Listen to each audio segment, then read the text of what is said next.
welcome back to the Be Elite podcast, where our athletes and special guests take a deep dive into all things fitness. From debunking myths to the latest supplements on the market, we have got all bases covered. So if you don't want to miss out, follow along for the journey. Hit us up on Spotify, YouTube, all major podcast platforms. And if you're going to be anything, be elite. Natty versus enhanced supplements. What to take, what not to take. So in this podcast episode, we're going to cover the enhanced supplementation route over the counter versus the natural supplementation route over the counter. Mm-hmm. So, Tom, which top 5 supplements would you recommend for natural bodybuilders? I think when it comes to supplementation for naturals, it's just like less is more sometimes. 100%. Do you know what I mean? Obviously, you've got like your tried and tested, right? The ones that have been around for a long time. Your creatine, obviously. Yep. A sleep supplementation as well. Supplement like an all-in-one supplement. So typically something like Strom Support Max Neuro, or even like Conte Sleep, for instance, is something that's going to help to manage cortisol, improve sleep quality, help you relax, because obviously as a natural lifter, one of the main things that's going to drive progression is sleep. So going to that sleep supplement, what are the active ingredients that people should be looking for? In a sleep supplement? Yeah. So a big one, and one that people I think are deficient in the most, is going to be magnesium. Bang on. Yeah. Very important electrolyte. Mm-hmm. So magnesium is going to be one of the main ones that you want to get in there. Zinc picolinate also is fantastic. And then just, I would say mainly like ashwagandha. Mm-hmm. Ashwagandha, magnesium and zinc, those are probably like the 3 main like active ingredients you're going to want to look for in a sleep supplement. You can have them separately. Yes. But I do think an all-in-one for the majority of people is going to make it a lot more enjoyable and easier to get it in. So I'd recommend. So you think, for instance, having an all-in-one sleep supplement is better bang for your buck than buying a ZMA and an ashwagandha supplement? 100%. Yeah. But then again, like some people maybe, for instance, don't agree with like ashwagandha, because I know some people can not like have like adverse effects with it, but they can notice like, for instance, like a bit of like emotional numbing. Yep. If you know what I mean. That would be the side effect. So I feel like feeling very distant and disconnected. Yeah, that can be like one kind of known side effect of it. So having like them separate is obviously beneficial for that reason. But for the majority of people, I think, taking it regularly with ashwagandha and magnesium and zinc together is absolutely fine. So that's why I recommend either Conte Sleep or even just the Support Max Strom. It's Neuro PM. That's the one. That's probably my favorite one that I've ever used. But I know that Trained by JP do one as well. I don't know the name of that. Yeah, the Dream Sleep. That's it. The reason, just sticking on the sleep supplement, the reason why I personally would prefer the Conte Sports or the Trained by JP is the one ingredient 5-HTP. For me, that helps me manipulate my circadian rhythm in a better way so that my sleep cycle is far more consistent. Yeah. So that my body gets into a far better body clock, and that the sleep cycle becomes more consistent after a prolonged use of 5-HTP, in my opinion. Yeah. And the depth of the sleep as well. Mm-hmm. The depth and the quality of the sleep as well is something that I've witnessed a huge improvement on when I have 5-HTP. Yeah, no, 100%. But so in terms of like the 5 top ones, then definitely something sleep. Yeah. Creatine. Tangent there. From working with like a lot of people, I know people do not eat enough protein, man. And I always recommend and push people towards getting it from their diet first. But just having something there that's super, super convenient, classic whey protein is like, in my opinion, like an absolute staple. So definitely getting that in just because it's an easy to digest protein source, either pre-workout or post-workout. And then as well as that, I would say, in all honesty, multivitamin, just because again, like nowadays with all like the access to, kind of more, I don't want to say junk foods, but like not as nutrient dense foods, having like a multivitamin there just as a bit of like a backup insurance policy to ensure that you're getting all of your micronutrients in, vitamins and minerals is like essential. And then finally, vitamin D3 plus K2. Yeah, banging one. If you're living in like, the UK, for instance, what the weather is like. And the large reason why a lot of people get ill so much is because of a lack of vitamin D3 and plus K2. So those are probably the main recommendations, like a creatine, something that's going to improve the quality of your sleep, vitamin D3 plus K2 to help with immune function, hormone production, skin health, organ health, like literally so many things. Whey protein, and then obviously, what was the other one? what was the other one? So whey protein, creatine, sleep supplement, ashwagandha, sleep supplement, vitamin D3, and then multivitamin. Yeah, that's literally the main things I'd recommend. And then like you've got your extracurriculars on top of that, such as so you've got your gym pre-workouts and stuff like that. Cream of rice, stim, non-stim, stuff like that. Would you say once they've covered that top 5, anything that you would suggest would be an additional 1 or 2? Or would you say that top 5 is the absolute essentials? Yeah, so that those are like the top 5 essentials in my opinion. Anything on top of that is like just like a premium, if you know what I'm trying to say. And like for anyone that's like getting started into the gym, you don't, in my opinion, you don't need pre-workouts. No. You don't need anything fancy. If you're just covering your bases with those top 5, like you are going to make insane progress anyway. Then once you start getting towards a higher level of like training experience where like you really need to start tapping into what you can achieve from like a performance standpoint, that's when it's like, in my opinion, a better idea to start incorporating things like pre-workouts, pump formulas, and then even like daily saturation products and whatnot, such as HR Labs Basic. HR Labs Basic is very, very good in my opinion. I can't deal with the beta-alanine personally. Yeah, but obviously beta-alanine is a good one because it's like kind of like creatine in the sense like it's very well researched. Yeah, it's very well researched, but you need to take it every single day. So like a lot of pre-workouts have beta-alanine in it at like clinical dosages, but you're not taking it frequently enough. It needs to be like a compound interest effect of beta-alanine where it's consistently. So it needs to build up to a certain level within your system in order to have that performance benefit, which is why like HR Labs Basic has it in there because it's a daily saturation product. That's all. It's kind of like when you take creatine, right? So going back to the beta-alanine stuff, if you take beta-alanine, because I know that kind of a short-term side effect can put a lot of people off, right?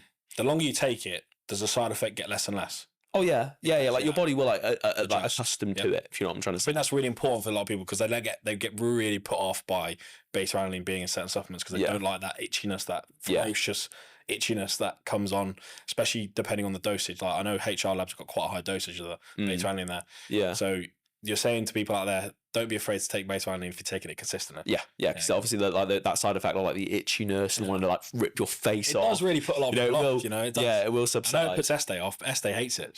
She's got it and she's like, I don't want to keep taking it because it makes like your lips itch and like your fingertips. So yeah, it is good though. It is very, very good. Would you say if you put a numerical value on those essential subs, would you say around about 100 quid should be enough? Yeah, so I like even for me, like I keep my supplementation very simple, you know, and I would say probably about £100 per month is more than enough in order to cover your baseline, like your baseline supplementation. So like any of my clients, obviously, you know, I issue them supplementation specifically for their needs, but like the majority of people just do need that baseline. You know, 100%. Obviously it's going to vary like depending on what part of the world that you're in, but obviously if you're purchasing stuff in the UK, definitely getting in like your vitamin D3 and whatnot is absolutely essential. Vitamin D3 in the UK specifically is so important because we probably only get access in the UK naturally enough two weeks in the year. Yeah. You know, every other time of the year, you're not getting enough direct sunlight to skin exposure to top up your natural levels. And that's why, honestly, I say to everybody, vitamin D is the best medicine you can ever have. Like, that's why do you think people come back from holidays so absolutely chilled out their nuts? They go, oh, it's because vitamin D. It solves a lot of issues. Well, this is why, like, and a lot of people are deficient. Yeah, 100%. And that's why, like, SADS, so seasonal affective depression, is it syndrome disorder? It's like a disorder. Yeah. Anyway, a lot of that they think is largely influenced by lack of vitamin D3. Lack of vitamin D3. So 100% keep that one in. So with so obviously that's what I'd like typically recommend for natural athletes. It's very, very simple, but I do know obviously like when you go into more like the enhanced route of things, there's a few other considerations. So for like your client specifically, what would you typically recommend for someone that was going down that enhanced journey? I'm guessing it changes depending on what part of their journey that they're in, 100%. What they're using and stuff like that. But what would you typically like go to stuff? I think to provide this situation with context, first of all, you introduce PDs, your levels of oxidative stress increase. So therefore, the supplementation that I'm going to recommend helps manage that. It's more stress in the body. Yeah, way more stress in the body. And oxidative stress is a very broad term. However, PDs play a key role within the build-up of that, right? So looking at something like a glutathione max, I recommend to absolutely everything. Like I cannot go a day without taking it. As soon as I don't take it, I feel it. I feel everything change within myself a little bit. So for anyone that doesn't know, glutathione is like your body's natural antioxidant. Yes. So obviously, if you're supplementing that externally or exogenously, then obviously it's going to help to clear up oxidative stress within the body, which is Very what efficient. steroids really do. Ramp up. Yeah. And then NAC on top of that. NAC for your heart, because you're going to put a lot of stress on your liver, your kidneys, your heart when you are exposing yourself to increased levels of hormone manipulation.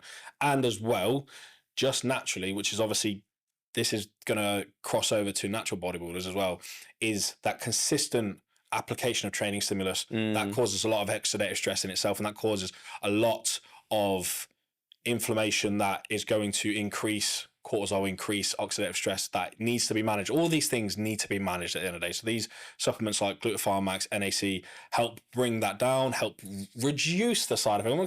I'm not saying if you blast mitigation. it's mitigation. You can't just blast 600 milligrams of test and go, oh, because I'm taking my NAC and glutathione max, it's absolutely fine, by the way. Ignorance is not bliss on this, right? But it will help. Okay. Yeah. It will help. And then again, I would personally recommend a ashwagandha product on its own, in conjunction with a sleep formula, i.e., like I said, we've already spoke about Dream Sleep, trained by JP, Conte Sports. Then we've got other ones that don't include 5-HTP as well. Yeah. You can have that in because, again, think about it this way. You are sleeping for a third of your life. Deep that for a second, all right? If you're getting 8 hours a day of sleep, you are in total for your entire lifespan sleeping for a third of your life. So it's important, okay? And sleep moves the needle on your training performance, on your recovery, so getting that nailed down is really important, right? And then you've got your ZMAs, again, very, very important to make sure that you've got those minerals or those vitamins sorted out, and then a multivitamin as well. So there's a little bit of a crossover. I would say something as well like protein as well. Again, that would be really, really important to put in, because not only from a point of view of it's a great alternative protein source, because I would personally recommend every client take at least 5 sources of different protein, either yogurt, chicken, eggs, turkey, fish. Just to cover like your spectrum of like amino acids. The amino acid profiling, And whey protein plays a role, so it's not just a tool of convenience. It is also going to give you a type of protein that is inaccessible from chicken and other potential food source that you use. And obviously for someone like a vegan or veggie, protein, a convenient protein source is really important as well. So again, quite similar. I would also add creatine in there if I could. So top 6, I'd add creatine in there. So we'd have like glutathione max, we'd have your ashwagandha, your NAC, and your ZMAs, your multivitamins, vitamin D3, K2, and then I would say a creatine in there as well. So like, again, and naturally, as you can hear the conversation from the enhanced side of things, you need to take a little bit more. Yeah. Just naturally. Yeah, this is the thing, man. It's like, I feel like a lot of people, when they do decide to go down the enhanced route, they don't consider these things. And the way I see it is like, if you're going to buy a car that is more expensive, it's got more moving parts, ultimately, when you service that vehicle, when you look after that vehicle, it's going to cost more money to maintain it. And it's like, obviously, if you're going into the enhanced route, it adds a lot of complexity. There's more moving parts, if you want to say that, to your body, and like you need to be able to maintain that. So like, if you're not ready for that like extra financial expense, or you don't really have the know-how or what to take for that regard, like you've got to be very, very careful, man. Yep. And it's the expense that I think a lot of people don't consider initially. Well, this is how I present it. You've got one heart, you've got one liver, you've got 2 kidneys. You can't go to Tesco's or Asda's and pick one off the shelf, can you? So you make sure you look after them, okay? Yeah. And I think a lot of people think, oh, I'm healthy now, I don't need to worry about it. And then you find out it's too late to do anything about it when their blood work comes back critically low, or they've developed liver sclerosis to a point where it's irreversible. Yeah. Or they've had heart issues because it runs in the family, it's hereditary, and they've their heart has grown to a point where now it's becoming a very large risk to their life. These are all things, and these are supplements, like I said, they're not going to completely eradicate the side effects, but again, it's mitigation. It's about damage limitation, and again, making sure that you understand the difference between what these supplements do and don't do and where their role is obviously why we're talking about it, and understand, giving you that context to, we're not just trying to push supplements for the sake of pushing them. There are valid research, scientific backed reasons as to why you take this at this time of the day, why you need to focus on this particular vitamin or mineral, right? Mm-hmm. So again, it's about making sure that you understand that if you take a certain route, and this applies same to natural bodybuilders, there are certain things that are going to supplement your progress. Yeah. You know, and that's the key word.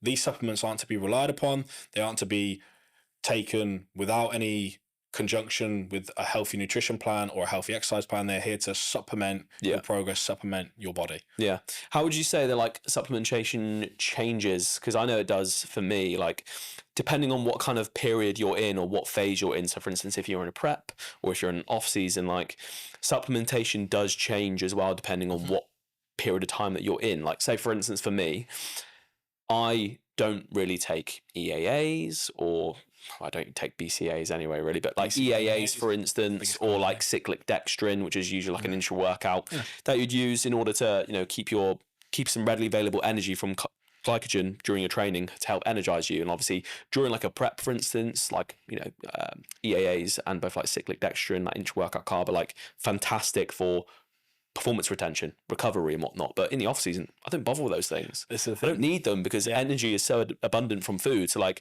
I find once you don't always need to be having EAAs, you don't always need cyclic dextrin, but they do have their place. And it's just learning and knowing, all right, what do I need right now for this period of my life, what I'm going through. So off season, you can get away with less things like that, like EAAs and cyclic dextrin.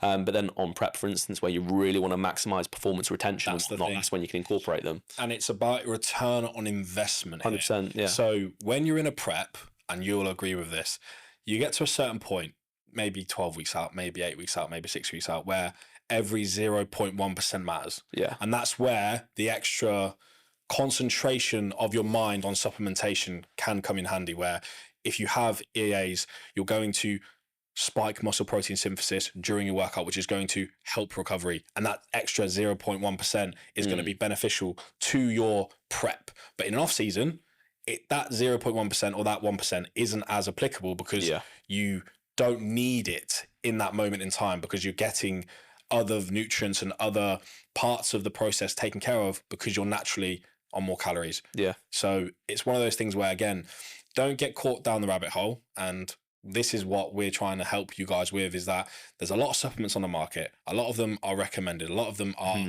highly advocated. Okay. But you don't need to take all of them, and they're not all non-negotiable. They're not all necessary. So hopefully that has given you guys a little bit of insight into what we as high performing athletes recommend from both the enhanced side and the natural bodybuilding side of things.